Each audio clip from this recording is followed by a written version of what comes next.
నేరుగా మరి మీ అందరి కరతాళ ధ్వనుల మధ్య ఈనాటి ఈ కార్యక్రమానికి ముఖ్య వక్త ప్రముఖుడు దేశభక్త డాక్టర్ అద్దంకి రంజిత్ తోఫీర్ గారికి సమయాన్ని మీ అందరి కరతాళ ధ్వనుల మధ్య వారికి అప్పచెప్తున్నాను.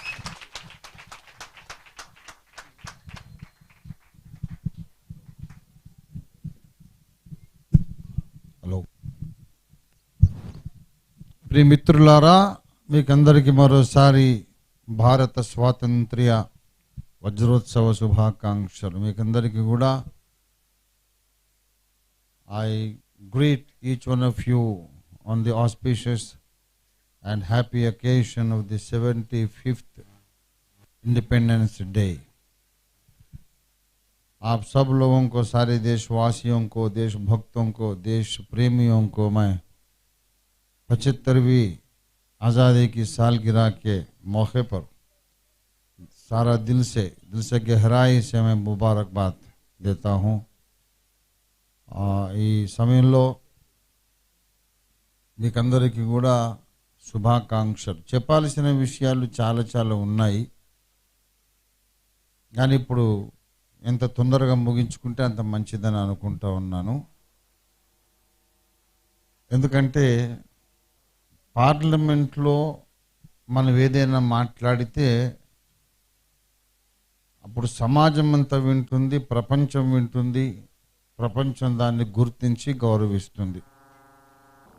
దళితులపై అణిచివేత, మహిళలపై అత్యాచారాలు, బహుజనులపై దౌర్జన్యకాండ ఇవన్నీ జరుగుతున్నాయి. ఈ వేదిక మీద మనం ఎన్నిసార్లు మాట్లాడినా సరే ప్రభుత్వం పట్టించుకోదు, మీడియా పట్టించుకోదు, సమాజం పట్టించుకోదు, ఎవ్వరు పట్టించుకోరు. వాళ్ళ మీద ఏం ఒత్తిడి రాదు. ఇక్కడ 1,00,000 మంది ఒక సభలో కూర్చొని మాట్లాడిన దానికంటే ఒక 2, 3, 4 పార్లమెంట్లో ప్రవేశించి ఇదే వాదన అక్కడ వినిపింపజేస్తే ఐక్యరాజ్య సమితి వింటుంది, ప్రపంచ దేశాల ప్రభుత్వాలు వింటాయి. మన దేశంలో ఉన్నటువంటి మీడియా వాళ్ళకి ఇష్టం ఉన్నా లేకపోయినా పార్లమెంట్లో ధ్వనించిన వాళ్ళని వాళ్ళందరూ కూడా ప్రచురించాల్సి వస్తుంది. అది రూలు. కాబట్టి ఈ 75 సంవత్సరాలుగా ఇలాంటి సభలు జరుగుతూనే ఉన్నాయి. ఒకవైపు దళితుల మీద దాడి జరుగుతూనే ఉంటుంది, దాన్ని ఖండించడం కూడా జరుగుతూనే ఉంటుంది. విచిత్రం ఏంటంటే మనువాదులు దళితుల మీద, బహుజనుల మీద దాడులు వాళ్లే చేస్తూ దాన్ని ఖండించడానికి వేదికలు కూడా వాళ్లే తయారు చేస్తున్నారు. వాళ్ళకే ఒక వేదిక ఉంటుంది. ఇప్పుడు బీజేపీ పార్టీ ప్రభుత్వం చెలాయిస్తూ ఉంది. బీజేపీకి దళిత్ మోర్చా ఒకటి ఉన్నది, తెలుసా మీకు? బీజేపీ పార్టీలో దళిత్ మోర్చా ఒకటి ఉన్నది. దళితులను అణిచివేసే పార్టీలో దళిత మోర్చా ఏంటిది? దాంట్లో మళ్ళా దళితులు కొంతమంది ఒకరిద్దరు నాయకులను చేస్తారు, ఏదో వాడికి ఏదో ఒక ఆదాయ మార్గం చూపిస్తారు, దళితుల్ని కన్ఫ్యూజ్ చేస్తున్నారు. బీజేపీ దళితులను ఎట్లా అణిచివేస్తుంది? వాళ్ళకి దళిత అభివృద్ధి కొరకు ఒక వింగ్ ఉన్నది వాళ్ళ ప్రభుత్వంలో, వాళ్ళ పార్టీలో మావుడు నాయకుడు ఉన్నాడు, వాళ్ళెట్లా దళిత వ్యతిరేకులు అంటుంటారు. ఇలాగా కన్ఫ్యూజ్ చేస్తున్నారనమాట. వాళ్ళు మాస్టర్స్ ఆఫ్ కన్ఫ్యూజన్. తికమక పెట్టడంలో వాళ్ళు అగ్రగణ్యులు, సిద్ధహస్తులు. మొన్న ఉలమా బోర్డు ఆధ్వర్యంలో సర్వమత సమ్మేళనం, సర్వధర్మ మిలాప్ అనేది మనం నిర్వహించాం. గ్రాండ్ సక్సెస్ అయింది. దేశం మొత్తానికి ఒక మంచి మెసేజ్ వెళ్ళింది. మీరందరూ చూశారు, ఇంకా నెట్లో ఉంది. అందులో ప్రణవానంద స్వామీజీ చెప్పినటువంటి ఆ చిన్న క్లిప్పింగ్ 10 లక్షలు దాటింది వ్యూవర్షిప్, 1 మిలియన్ దాటింది. చాలా మంచి మెసేజ్ ఇంకా వెళ్తానే ఉంది, దూసుకెళ్తా ఉంది. అయితే అదే రోజు దాదాపు అదే సమయంలో వాళ్ళు బీజేపీ వాళ్ళు కూడా ఇంకొక సర్వధర్మ సమ్మేళనాన్ని వాళ్ళు ఒకటి పెట్టారు. దానికి పరిపూర్ణానంద స్వామి వాళ్ళు వీళ్ళందరూ వచ్చారు. ఎందుకు? ముందు వాళ్లకు ప్లాన్ లేదు. రంజిత్ ఓఫీర్ గారు పెడుతున్నారు కాబట్టి పోటీగా మేము పెట్టాలని అప్పటికప్పుడు అనుకొని పెట్టారు. చక్కగా 50 మంది లేరు అక్కడ, మనకు 500-600 మంది వచ్చారు. లలిత కళాతోరణం పబ్లిక్ గార్డెన్లో జరిగింది. అక్కడ ఎవరు ఏం చెప్పారు ఎవరికి అర్థం కాలేదు, అసలు జనాలే లేరు. తుస్సుమని గాలిపోయింది వాళ్ళకు. అంటే దేశాన్నేలే ఒక రూలింగ్ పార్టీ ఆర్గనైజ్ చేసినటువంటి సర్వధర్మ సమ్మేళనకు జనాలు రాలేదు. అప్పుల పాలైపోయిన ఒక నిస్వార్థ ప్రజాసేవకుడు ఇచ్చిన పిలుపుకు 500-600 మంది వచ్చారు. అంటే దాన్ని బట్టి పబ్లిక్ ట్రెండ్ ఎలా ఉన్నదో మీరు గమనించండి. నేను ఎవరికి డబ్బులు ఇచ్చి తోలుకు రాలేదు, వచ్చి నాకు డబ్బులు ఇచ్చారు. నేను డబ్బులు ఇచ్చి ఎవరిని తోలుకు రాలే, వచ్చి అయ్యా ఇంత ఖర్చు పెట్టుకున్నావు నిస్వార్థంగా, 100 ఉంచండి 50 ఉంచండి అని ఇచ్చిన వాళ్ళు ఉన్నారు. అయితే వీళ్ళైతే ఇటువంటి పనులు చేస్తూ ఉంటారు. దానికి ఒక ఎస్సీ మైనారిటీ సెల్ ఒకటి ఉంటుంది, దానికి ఒక మైనారిటీ వ్యక్తిని చైర్మన్ చేస్తారు. కాబట్టి వీధుల్లో జరిగేటటువంటి బాగా వినాలి, వీధుల్లో జరిగే ఈ ఖండన, ఈ నిరసన, దళితుల మీద, బహుజనుల మీద, మహిళల మీద ఇలా అణిచివేత చర్యలు చేస్తున్నారని వీధుల్లో మనం చేసే ఘోష అంతా కూడా అరణ్య ఘోష, అరణ్య రోదనము. మనదంతా ఒట్టి కంఠశోష, అరణ్య ఘోష, అరణ్య రోదనం. అంటే అడవిలో ఎంత పెద్దగా ఏడిచినా చెట్లు వింటాయా? ఒక మనిషి లేడక్కడ. అడవిలో గొంతెత్తి ఎలుగెత్తి గొంతు బొంగురు పోయిందాకా ఏడ్చినా సరే లాభం లేదు. నోరు మూసుకోరా, ఎవడు పట్టించుకోడు. అరణ్య ఘోష అంటే అది. వీధుల్లో ఇలాగ మీటింగులు పెట్టి ఎన్ని లక్షల సార్లు ఖండించినా మనువాదానికి ఏం ఒత్తిడి రాదు. ఒక్క పార్లమెంట్ మెంబర్ ఒక్కడు ఢిల్లీలో పార్లమెంట్లో నిలబడి దేశంలో జరుగుతున్న అన్యాయాలు, అత్యాచారాలు, అన్యాయ పరిపాలన విధానాలు, అణిచివేత, ఈ మానభంగాలు, వీటన్నిటిని గూర్చి రైట్ టు ఇన్ఫర్మేషన్, సమాచార హక్కు ద్వారా మొత్తం సమాచారం సేకరించి ఒక్కసారి పార్లమెంట్లో కనుక ఆ వివరాలన్నీ బయట పెట్టగలిగితే, ఒక్కసారి ఒక్క పార్లమెంట్ మెంబర్ చేయగలిగితే దేశము లోకము కదిలిపోతుందంతే, భూకంపం వచ్చేస్తుంది. ఆ పని చేయడానికి పూనుకున్నటువంటి party India Prajabandhu party. Babasaheb Ambedkar garu ఓపెన్గా చెప్పారు, మీరు వీధుల్లో కలబడి కొట్టుకొని నిరసనలు ఇవన్నీ ఎన్ని వ్యక్తం చేసినా లాభం లేదు. రాజ్యాధికార సాధనే పరమ లక్ష్యము. రాజ్యాధికారం అక్కడికి వెళ్ళి ఎక్కి కూర్చోవాలి. అంటే మనం ప్రైమ్ మినిస్టర్ కావాలి, చీఫ్ మినిస్టర్ కావాలని కాదు. బాబాసాహెబ్ అంబేద్కరే ప్రైమ్ మినిస్టర్ కాలేదు, లా మినిస్టర్ అయ్యాడు, మరి అది కూడా రిజైన్ చేశాడు. రాజ్యాధికార సాధన మన లక్ష్యం అంటే అర్థం చేసుకోవాలి. బాబాసాహెబ్ని ఎవరు అర్థం చేసుకోవట్లేదు. ఒక దళితుణ్ణి ప్రధానమంత్రి చేయాలి అంటున్నాం. ప్రస్తుతం ఉన్న మనువాద వ్యవస్థలో రేపు బీజేపీయే తెగించి ఇప్పుడు ఒక బీసీని ప్రధానమంత్రి చేశారుగా, మోడీ గారి బీసీ తెగించి రేపు దళితుడిని నెక్స్ట్ ఎన్నికల్లో వాళ్ళు ప్రతిపాదించవచ్చు. అక్కడ దళితుడు కూర్చున్నా సరే ఏం చేయలేడు. దేశ అధ్యక్ష పదవిలో ఉండి హిజ్ ఎక్సలెన్సీ రామ్నాథ్ కోవింద్ గారు ఏం చేశారు? అక్కడ కూర్చున్న వాళ్ళు కూడా సంఘ్ పరివారు చేతిలో తోలు బొమ్మలు, కీలు బొమ్మలు. కాబట్టి అది కాదు మనకు కావలసింది. మనకు కావలసింది ఏంటంటే మార్పు కావాలి. ఇప్పుడున్నటువంటి వ్యవస్థలో ఒకవేళ ఒక అణిగిపోయిన అణగారిన వర్గానికి చెందిన ఒక వ్యక్తి రూలర్ అయినా సరే సాధించేదేమి ఉండదు. ఇప్పుడున్న పార్టీలన్నీ మనువాదంతోనే పుట్టి పెరిగినాయి. మాస్టర్ గారు ఇంతకుముందు చెప్పారు. వాళ్ళ ఊపిరి మనువాదం, వాళ్ళ బ్లడ్ గ్రూప్ మనువాదం, వాళ్ళు పీల్చే గాలి, వాళ్ళ గుండె చప్పుడు మొత్తం అంతా మనువాదమే. కాబట్టి మనకు కావలసింది ఏంటంటే, మనువాదం అనేది వ్యర్థమైనటువంటి కల్పిత సిద్ధాంతము. కుల వ్యవస్థ అనేది లేనే లేదు.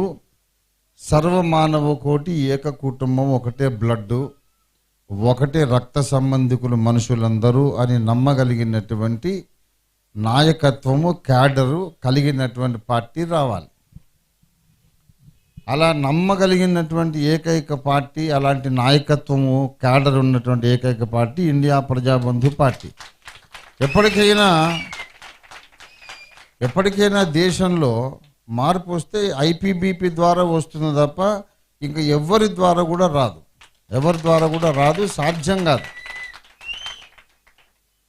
వాళ్ళు మనువాదంలోనే వాళ్ళుండి మనువాదం లేని దేశాన్ని ఎలాగా వాళ్ళు సృష్టిస్తారు? దేశ ప్రగతి ఆగిపోయింది మనువాదం కారణంగా. ఈ మనువాదం తొలగించి దేశాన్ని ముందుకెలా నడిపిస్తారు? బస్సు చెడిపోయింది, ఆగిపోయింది రోడ్డు మీద. డ్రైవర్ అన్నారు, కొంచెం ముందుకు నెట్టండి సార్, బస్సు ముందుకు వెళ్ళట్లేదు, ముందుకు నెట్టండి అంటే అందరూ వాళ్ళ సీట్లలో కూర్చొని నెడుతున్నారు.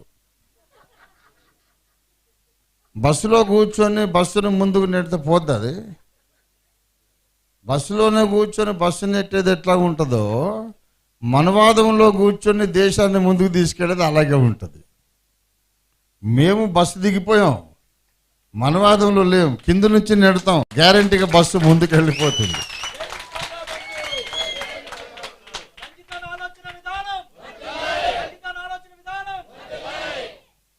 కనుక ఈ సందర్భంగా, ఈ కాంటెక్స్ట్లో, ఈ సందర్భాన్ని బట్టి చెప్పుకోవాల్సినవి చాలా బోల్డ్ అనే విషయాలు ఉన్నాయి. మనువాదం నశించాలి అని ఎవరు ప్రతిపాదించినా అది నశించదు. నేను చెప్తున్నా, అందరూ ఒకటే, మనందరం మానవులంతా ఒకే కులమని గౌతమ బుద్ధుడు చెబితేనే వినలేదు, మహాత్మా ఫూలే చెబితే వినలేదు, రవిదాస్ మహారాజ్ చెబితే వినలేదు, సాహు మహారాజ్ చెబితే వినలేదు, పెరియార్ రామస్వామి గారు చెబితే వినలేదు, బాబాసాహెబ్ చెబితే వినలేదు. ఇప్పుడు రంజిత్ తోఫీర్ చెబితే ఎవరు వింటారు? ఎట్లా చెప్పాలో అట్లా చెప్పాలా. ఇంతకుముందు అరుణ్ కుమార్ గారు మాట, గంటల తరబడి నాకు వారికి చర్చలు జరుగుతూ ఉంటాయి. అరుణ్ కుమార్ గారికి ఒక మంచి లక్షణం ఏంటంటే, మంచి లిసనర్. ఆయన మంచి వినే లక్షణం ఉంది ఆయనకి. अगर सुनेगा तो कुछ समझ में आएगा बात, नहीं सुनेगा तो हमेशा बोलते रहेगा, क्या समझ सकता है? ఎప్పుడు వినకుండా ఎప్పుడు మాట్లాడుతుంటే ఏం అర్థం కాదు.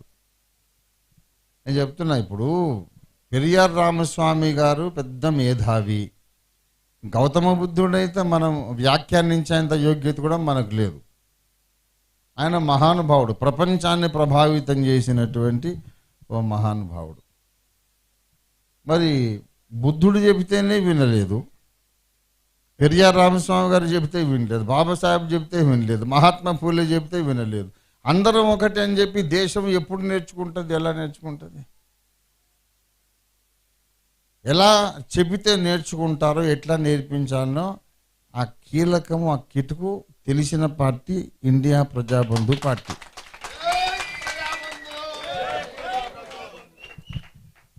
మనం ఒక విధానంలో చెప్తాం వాళ్ళకు, అప్పుడు ప్రతి ఒక్కరు కూడా అరే అన్న ఇప్పుడు అర్థమైందన్న, మనం అందరం ఒకటన్నా అని దేశంలో 130 కోట్ల మంది లైన్కి వచ్చి బండి పట్టాల మీదకి ఎక్కుతుంది. అప్పుడు కరెక్ట్గా, ఇప్పుడు పట్టాలు దిగి వెళ్ళిపోయింది దేశం, పట్టాలు దిగి పొలాల్లోకి చెరువుల్లోకి వెళ్ళిపోయింది. ఇక బండి ముందుకు వెళ్ళదు. దాన్ని పట్టుకొచ్చి కరెక్ట్ పట్టాల మీద పెట్టాలంటే అందరికీ బ్రెయిన్ వాష్ చేయాలి. కులము లేదురా, మనమంతా ఒక్కటే అని చేయాలంటే దానికి భావజాల యుద్ధం అనేది మేధో మథనం, మేధో యుద్ధం, ఐడియాలజికల్ వార్ఫేర్ అనేది మేము టేకప్ చేశాం. మేము ఉద్రేకపడం, బీపీ పెంచుకొని ఉద్రేకపడి ఏం చేయం. ఎందుకంటే ఖచ్చితమైన స్కెచ్ లేనోడు ఉద్రేకపడతాడు. స్కెచ్ మన దగ్గర ఉంది, ఏది ఎప్పుడు చేయాలో ఇలా చేయాలో తెలుసు కాబట్టి ఉద్రేకం వెళ్ళి మంచిగా చల్లగా కూల్గా కూర్చొని కరెక్ట్గా ఏది ఎప్పుడు చేయాలో సరిగా మనువాదం కింద ఎప్పుడు ఏం పాత్ర పెట్టాలో అది పెట్టేస్తాం. ఇంతమంది మహానుభావులు ఏమనుకున్నారంటే చెబితే వింటారేమో అనుకున్నారు. ఇంతమంది గౌతమ బుద్ధుడు మొదలుకొని ఆయన BC 500 ఆయన ఆనాటి నుండి ఈనాటి వరకు వీళ్ళందరూ ఏమనుకున్నారంటే చెబితే వింటారేమో అనుకున్నారు. మేము అట్లా అనుకోలేదు.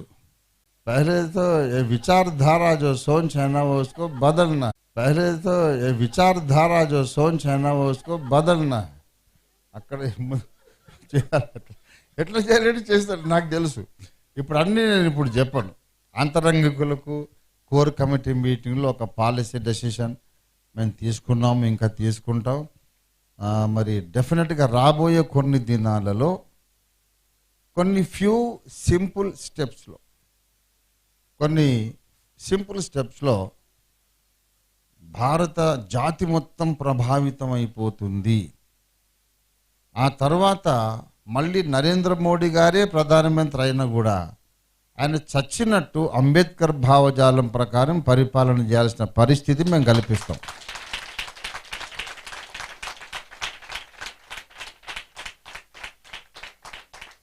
అంబేద్కర్ గారి ఆలోచన విధానము ప్రకారం పరిపాలించే వాళ్ళు మాత్రమే గద్దె మీద ఉంటారు, లేకుంటే 5 నిమిషాల్లో పీకి కింద బారేస్తారు. అటువంటి పార్లమెంటు మనం సృష్టించాలి. చేయగలుగుతాం తప్పకుండా. మరి ఎన్నో విషయాలు ఉన్నాయి, ఎన్నో నినాదాలు, ఎన్నో డిమాండ్స్ ఉన్నాయి. అవన్నీ కూడా ఇప్పుడు చెప్పాల్సిన సరైన వేదిక కాదు. అవి అనవసరంగా మనం ఈళ్ళలు వేసి చప్పట్లు కొట్టి మనం ఉల్లాసాన్ని వ్యక్తపరుస్తాము, కానీ సమాజంలో కొంచెం అలజడి కూడా సృష్టిస్తాయి. ఎందుకంటే న్యాయం ఇష్టం లేదు సమాజంలో, న్యాయం ఇష్టం లేదు. అలా మనువాదంలోనే న్యాయం లేదు. అసలు న్యాయం జరగాలని అనుకోకూడదు. బాగా వినండి, మనువాదం యొక్క జీవనాడి చెప్తున్నా. న్యాయం జరగాలని ఆశించొద్దు. మనువాదం యొక్క జీవనాడి న్యాయము సమానత్వము ఉండాలని ఆశించొద్దు. అన్యాయం జరిగినప్పుడు దీనికి కారణం పూర్వజన్మ పాపం, పూర్వజన్మ కర్మ ఫలం ఇప్పుడు అనుభవిస్తున్నా గనక దీన్ని అనుభవించాలి నోరు మూసుకొని. పోయిన జన్మలో ఏదో తప్పు చేసినందుకు నేను ఇప్పుడు ఒక అణగారిన వర్గంలో పుట్టా. గత జన్మ దోషానికి శిక్ష అనుభవిస్తాను. తిరగబడొద్దు, తప్పు. ఈ అణచివేతకు లోబడితే, సహకరిస్తే, నన్ను కొట్టినా కొట్టించుకోవాలి, తిట్టినా తిట్టించుకోవాలి, మానభంగాలు, అత్యాచారాలు అన్నీ భరించి నోరు మూసుకొని ఉంటే అప్పుడు పుణ్యం వస్తుంది. వచ్చే జన్మలోనన్నా నెత్తి మీద పిలక పెట్టుకొని నేను జంధ్యం వేసుకొని పుట్టగలుగుతా అనే వాళ్ళ ఉద్దేశం. అగ్రవర్ణంలో పుడతా అట్లీస్ట్. కనుక దీన్నే ఏమన్నాడంటే కారల్ మార్క్స్ గారు, మతం అనేది మత్తుమందు అన్నాడు. మత్తుమందు ఇచ్చేసిన తర్వాత కోస్తే వాడికి నొప్పి కూడా తెలియదు. అదే మత్తుమందు ఇవ్వకుండా కోస్తే తిరగబడతాడు. ఏంటి కోస్తున్నావు అంటే నొప్పి అంటాడు, అరుస్తాడు, గిలగిల కొట్టుకుంటాడు, పారిపోతాడు. మత్తుమంది ఇస్తే ఎంత కోస్తున్నా వాడికి అసలు ఫీలింగే లేదు. ఈ మతములో ఉన్నటువంటి ఒక భాగమే మనువాదం. ఆ మనువాదం మనుషులకు బాగా మత్తెక్కించేసింది. కార్మికుడు, కర్షకుడు, దళితుడు, బహుజనులలో ఉన్న ప్రతి ఒక్కరు కూడా ఏమనుకుంటారంటే పూర్వజన్మ దుష్కృతంలో మనం ఇలాగ అనుభవిస్తున్నాం. ఇప్పుడు అన్యాయం మీద తిరగబడొద్దు. తిరుగుబాటు చేయకపోతే నెక్స్ట్ జన్మలోనన్నా నేను అగ్రవర్ణం అవుతాను. ఇది మత్తుమందు. వాడిని ఎంత అణిచివేసినా బాధ పెట్టినా వాడికి జ్ఞానం రాదు, బాధ రాదు, తిరగబడాలనుకోరు. దళితులను విమోచించాలి అని మనం అంటున్నాం. నాకు మనువాదం నుండి, అణిచివేత నుండి విముక్తి కావాలని దళితులందరూ ఎందుకు అనుకోవట్లేదు? దళితులలో ఆలోచన ఎందుకు లేదు? మేమందరం ఒకటి, 30% మంది ఓటు బ్యాంక్ అయిపోతాం, అణిచివేయొద్దు, మాకు ఆత్మగౌరవం ముఖ్యం అని ఎందుకు అనరు దళితులు? అనరు. ఎందుకంటే పూర్వజన్మలో ఏదో చేసి ఉంటాం, మనకి ఇలాగా ఈ కర్మ దాపురించింది అనుకుంటారు. అంటే మత్తు మందు, వాడిని కోసినా పరపర కోసినా నొప్పేది. కనుక జాతిని బ్రెయిన్ వాష్ చేయాల్సిన అవసరం ఉంది. చేయాలంటే ఎలాగా? మనవాదంలో ఇంకోటి ఏంటంటే, బై బర్త్ నువ్వు వేరు నేను వేరు అనేది. పుట్టుకొద్దు అందరూ ఎలా సమానం అవుతారు? ఒకడేమో బ్రహ్మ తలకాయలో పుట్టాడు, వాడేమో బ్రహ్మదేవుడు భుజాల్లోంచి పుట్టాడు, ఒకడేమో బొజ్జల్లోంచి, నాభిలోంచి, ఉదరంలోంచి పుట్టాడు, ఒకడేమో పాదాల్లోంచి పుట్టాడు. సక్రమంగా ఆడోళ్ళకి పుట్టినాడు ఒక్కడు లేడు.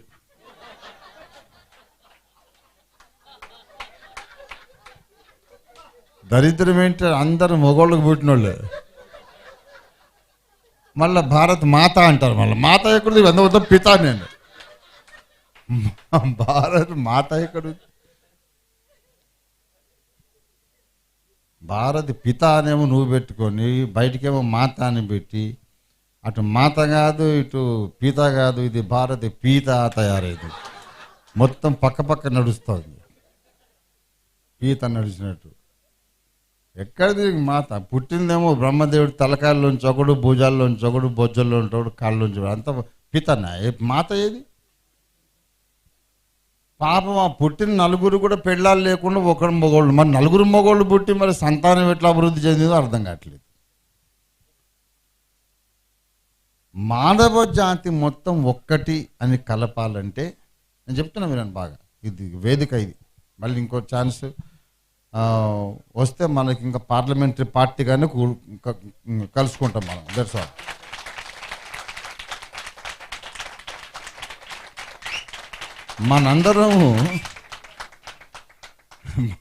మనందరం ఒకటే అని నమ్మాలంటే, ఇట్లా దేవుడి తలకాయల్లోంచి, భుజాల్లో నుంచి, ఇక్కడ నుంచి పుట్టామనేది ఆ చెత్త సిద్ధాంతం అంతా అన్సైంటిఫిక్ రా, శాస్త్ర విరుద్ధము. అలా పుట్టలేదు. మనిషిని బ్రహ్మయ్య మట్టితో చేసేనయ్యా అనే సంగతి అందరూ తెలుసుకోవాలి. దేవుడు తలలో నుంచి, సంకల్లోంచి, జబ్బల్లోంచి, మోకాలు చిప్పల్లోంచి బుట్టలే మనుషులు.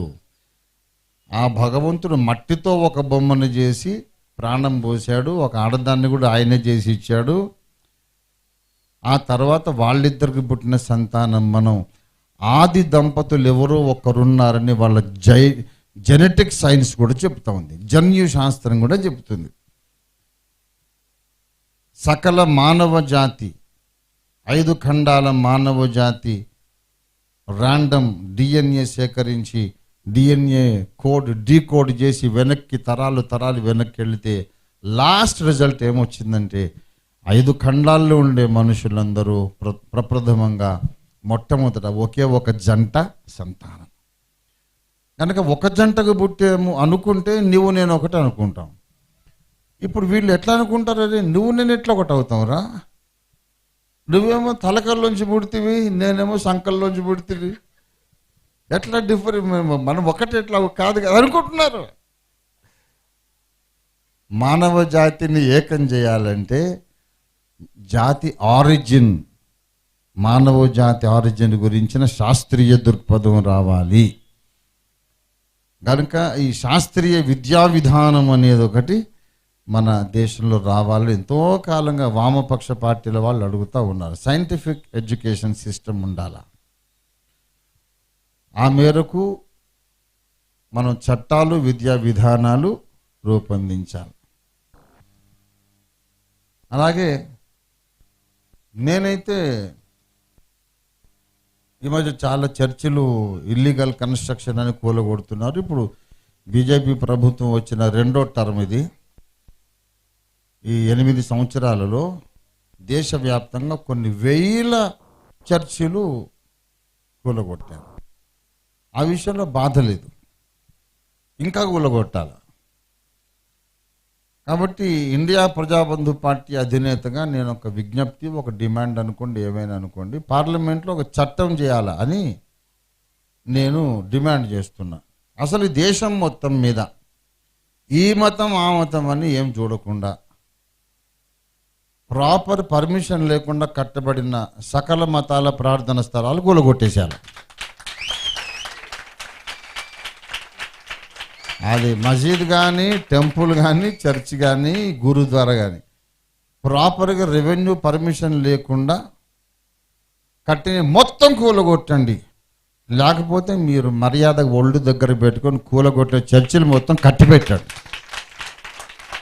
ఇదన్నా చేయండి, అదేం చేయండి, మాకు సంతోషం. ఇల్లీగల్ కన్స్ట్రక్షన్స్ అన్ని కూలగొట్టాలి, మొత్తం కూలగొట్టండి. సమన్యాయం కావాలి. ఇల్లీగల్గా ఎవడు ఏది కట్టొద్దు అనైనా రూల్ చేయండి. కానీ ఇల్లీగల్గా మేము కట్టొచ్చు కానీ మీరు మాత్రం కట్టొద్దు అంటే నేను చేసే సంసారం నువ్వు చేస్తే వ్యభిచారం అన్నట్టు. ఇలాంటి దుర్మార్గపు పరిపాలనా విధానాలను కూకటి వేళ్లతో పెకలించి వేయాలంటే జాతిని ఎడ్యుకేట్ చేయాలి. और बहुत कुछ कहना है, बहुत कुछ करना भी है. ఎన్నో చెప్పాలి, ఎన్నో చేయాలి. అయితే నేను ఆవేశపడను, ఎందుకంటే నాకు తెలుసు కదా, ఇప్పుడు గౌతమ బుద్ధుడి కంటే, మహాత్మా ఫూలే కంటే, సాహు మహారాజు కంటే నేను గొప్పవాడినా, బాబాసాహెబ్ కంటే గొప్పవాడినా. వాళ్ళు మహానుభావులు, అంతరిక్షం అంత ఎత్తున్నారు, మనమేమి ఇక్కడ ఉన్నాం. ఇంతమంది మహానుభావులు చెప్పిన సద్బోధ, నీతిబోధ జాతికి ఎందుకు చెవికెక్కలేదు? ఎందుకు చెవికెక్కలేదో అక్కడ ఏదైతే ఒక ఆటంకం ఉంది దాన్ని ఓపెన్ హార్ట్ సర్జరీ చేసి తీసి పారేయాలి.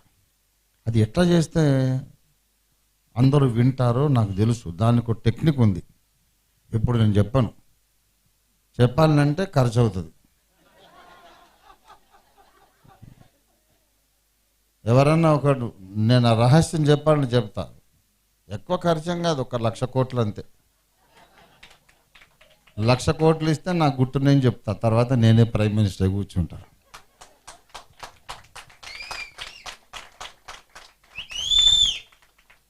ప్రియ మిత్రులారా, దేశానికి మంచి రోజులు వస్తాయని మరి గౌరవ ప్రధానమంత్రి గారు 8 ఏళ్ళుగా చెప్తానే ఉన్నారు. అది ఎప్పుడు వస్తాయంటే నెక్స్ట్ ఎలక్షన్లలో వస్తాయి. ప్రజాబంధు పార్టీ ఎంటర్ అయిన తర్వాత అప్పుడు దేశానికి మంచి రోజులు. ఇప్పటిదాకా ఎక్కడొచ్చిన మంచి రోజులు? 300 రూపాయలు ఉన్న గ్యాస్ పోయి 1100 అయింది. ఇదేనా వచ్చేది? అంటే ఇదేనా? దాని గురించి మాట్లాడు. ఇవాళ ఓ గంట సేపు ప్రసంగం చేశాడు. పెరిగిన ధరల గురించి ఒక్క ముక్క మాట్లాడలేదు. పంజాబ్ రైతుల ఉద్యమాన్ని గురించి ఒక్క ముక్క మాట్లాడలేదు.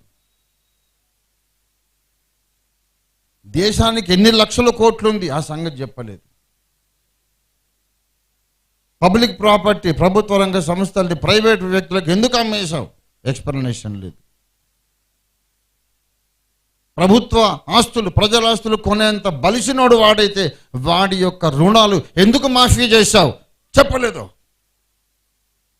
బాధ్యత లేదా ప్రధానమంత్రికి? ప్రజలను ఎడ్యుకేట్ చేయాల్సిన అవసరం ఉంది. స్టీల్ ప్లాంట్ అమ్మేశారు, రైల్వేస్ అమ్మేశారు, ఇన్సూరెన్స్ అమ్మేశారు, మొత్తం. ఇది ఎక్కడ దరిద్రం అండి? దేశంలో ఇప్పుడు ఏం లేదు, ఇంక అమ్ముకోవడానికి ఏం లేదు. ఇదా దేశభక్తి? లక్షల కోట్లు అప్పు చేసేసి విజయ్ మాల్యా లాంటి వాళ్ళు ఎంతమంది ఇక్కడ నుంచి దేశం దాటిపోవడానికి ఈ ప్రభుత్వమే సహకరించింది. లక్షల కోట్ల అప్పులు ఎగబెట్టేసి వెళ్ళిపోవడానికి ప్రభుత్వం సహకరించి మన మీద పన్నులు పెంచి జరుగుతున్న అన్యాయాల మీద దృష్టి పెడతారేమో ప్రజలని భయపడి ఎక్కడ లేని కొత్తది మళ్ళీ ఇప్పుడు కృష్ణ జన్మభూమి అని, జ్ఞానవాపి కాశీ అని ఈ మత కలహాలు రెచ్చగొట్టే కుట్రలు చేస్తున్నారు. ప్రాచీన కాలంలో శివాలయాలు, రామాలయాలు ఉన్నవి ముస్లింలు కూలగొట్టేసి వాళ్ళ మసీదులు కట్టుకున్నారు. అట్లా అయోధ్యలాగా, బాబరీ మసీదు లాగా ఇంకా 42 సైట్స్ ఉన్నాయట. దేశాన్ని దోచుకుంటూ ఉంటారు, ప్రైవేట్ వ్యక్తులకు దోచి పెడతా ఉంటారు. ప్రశ్నించే మూమెంట్ రాగానే అదిగో మన టెంపుల్ గొలగొట్టడం ఇంకో కొత్తది. మళ్ళీ ఈ మతవాదం, మతోన్మాదం, మత సంబంధమైన ఉద్రేకాలు, ద్వేషాలు రెచ్చగొట్టి మళ్ళీ ఓట్లు చేసుకుంటున్నారు. ఇలాగే నడిస్తే భారతదేశం మరి ఇంకొక టర్మ్ కనుక వీళ్ళే వస్తే భారతదేశం మళ్ళీ రెండో శ్రీలంక అయిపోతుంది. రామరాజ్యం కాదు, రావణ రాజ్యం వచ్చేస్తుంది. రావణ రాజ్యం ఇంకా చాలా బెటర్ అండి. రావణ రాజ్యం చాలా సుభిక్షంగా ఉండేది. అంతకన్నా ఘోరం ఇది, వర్ణించడానికి మాటలు లేవు. దేశ ప్రజలందరినీ ఈ ప్రమాదాల గురించి మనం హెచ్చరించి మేల్కొల్పాల్సిన అవసరం ఉంది. మాస్టర్ కరెక్ట్గా చెప్పారు, మేధావి వర్గం నిద్రపోతుంది. మేధావి వర్గం మేల్కొనాలి. ప్రియ మిత్రులారా, మన కులాలు ముఖ్యం కాదు, మతాలు ముఖ్యం కాదు, మనిషి ముఖ్యం. ఈ మతాలన్నీ మనిషి కోసం పుట్టినాయి కానీ మతం కోసం మనిషి పుట్టలేదు. మనిషికి మంచి దారి చూపడానికి మతం, వాడు మంచి దారి నడిస్తే ఇక మతం అక్కడ కూడా లేదు.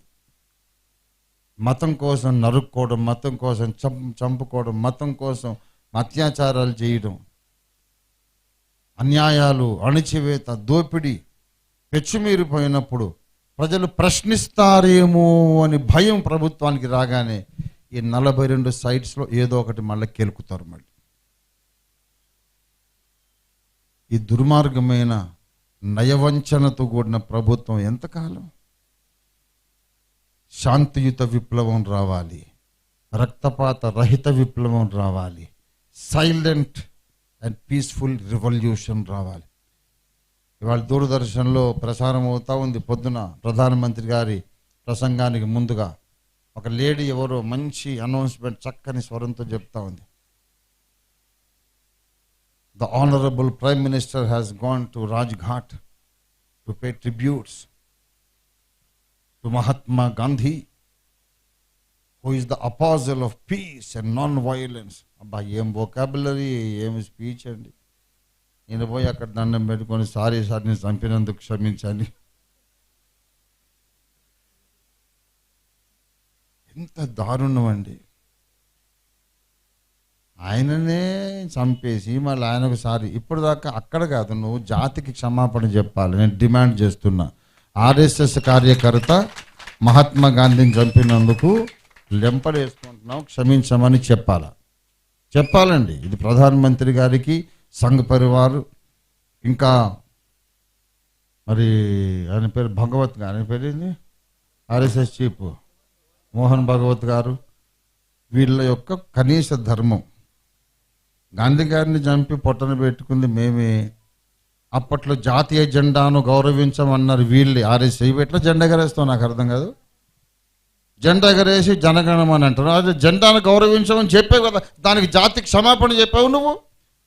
జెండాకి నమస్కారం పెట్టి జాతీయ జెండా నన్ను క్షమించమ్మా, ఒకప్పుడు నిన్ను గౌరవించలేదని చెప్పు. స్వాతంత్ర్యం మాకు వద్దు అన్నారు వీళ్ళు. తెల్లోళ్ళే ఏలాలన్నారు. ఇప్పుడు జయబోలో స్వతంత్ర భారత్కి ఏంటిది? దేశ ప్రజలను ఎడ్యుకేట్ చేయాల్సిన అవసరం ఉంది. చాలా దారుణం. భారతదేశంలోని ప్రభుత్వ ఆస్తులు, ప్రభుత్వ రంగ సంస్థలన్నింటినీ ప్రైవేటు వ్యక్తులకు అమ్మేయడం క్షమించరాని నేరం. ప్రైవేటైజ్ అయిపోయినాక ఏమవుతుందో తెలుసా మీకు? కొన్నోళ్ళు మొత్తం మనవాదులే. మళ్ళీ ఆ సంస్థలు ఉద్యోగాలు ఇచ్చేటప్పుడు బహుజనులను పక్కన పెట్టేస్తారు. బీసీలకు ఇవ్వరు, దళితులకు ఇవ్వరు, ఎస్టీలకు ఇవ్వరు. ఆ సంస్థల్లో మళ్ళీ కొత్త ఉద్యోగాలు వస్తే మొత్తం మనవాదులకు ఇస్తారు, అగ్రవర్ణాలకు ఇస్తారు. అంత ఘోరమైన కుట్ర జరుగుతూ ఉంది. జాతి ప్రజలను ఎడ్యుకేట్ చేయడానికి మనకి ఇంకా బోల్డ్ అంత టైం ఉంది. ఎన్నికలకు ముందు ఇంకో సంవత్సరం అన్న టైం ఉంది అనుకుంటున్నాను. ఈ లోపుగా ప్రతి కార్యకర్త ఒక సైనికుడై ఉద్యమించాలి, ప్రజలను మేల్కొల్పాలి, జరుగుతున్న అన్యాయము, కుట్ర, మోసం అందరికీ తెలిసేటట్టు చెప్పాలి. ముందు అసలు మానవ జాతి ఆవిర్భావం ఒకే జంట నుండి జరిగిందని సైన్స్ చెప్పింది బాబు. ఇంకా మన తల్లిదండ్రులకు లేని కులం మనకెక్కడిది? ఆ ఆది దంపతులు జన్యుశాస్త్రం జెనెటిక్స్ ప్రకారం ముందు ఉన్నటువంటి స్త్రీ పురుషుడు వాళ్ళు బ్రాహ్మలైతే మనందరం బ్రాహ్మలమే, వాళ్ళు రెడ్డి అయితే మనందరం రెడ్డే, వాడు కాపు అయితే మనం కాపు, వాడు కమ్మ అయితే మనం కమ్మ, వాడు ఎస్టీ అయితే మనం ఎస్టీ, వాడు మాల అయితే మనం మాల, వాడు మాదిగ అయితే మనం మాదిగ, వాడు ఏదైతే మనం అది. ఆ ముందు మనిషిని బ్రహ్మయ్య మట్టితో చేసినప్పుడు ఆ చేసిన మట్టి బొమ్మకు ఏ కులం రా బాబు చెప్పు? ఆ మట్టిదే కులమో మనందరిది అదే కులం అనే విప్లవాత్మకమైనటువంటి ఒక వాస్తవాన్ని గూర్చిన గ్రహింపు, అవగాహన ప్రతి భారతీయునికి నూరిపోయాల్సిన అవసరం ఉంది. ఇందుకు నేను ఒక్కడిని కాదు, భారతదేశంలో మేధావులు, ధనవంతులు అందరూ కూడా, అభ్యుదయ భావాలు కలిగిన ధనికులందరూ కలిసి రావాలి. మనం కలిసి కట్టుగా ఒక మహాశక్తిగా ఎదిగి నిలబడితే మన దేశం భూమి మీద చిన్న స్వర్గం అయిపోతుంది. అట్లాంటి స్వర్గ సమానమైన స్వర్ణ భారతాన్ని వచ్చే ఎన్నికల లోపుగానైనా మనం ఆవిష్కరించుకుందాం. అప్పుడు బాధతో కాదు, సగర్వంగా నెక్స్ట్ ఇండిపెండెన్స్ డే మనం జెండా ఎగరవేసి పండగ చేసుకుందాం. ఇంతటితో నా మాటలు ముగించుకుంటున్నాను. జై భారత్, జై భీమ్.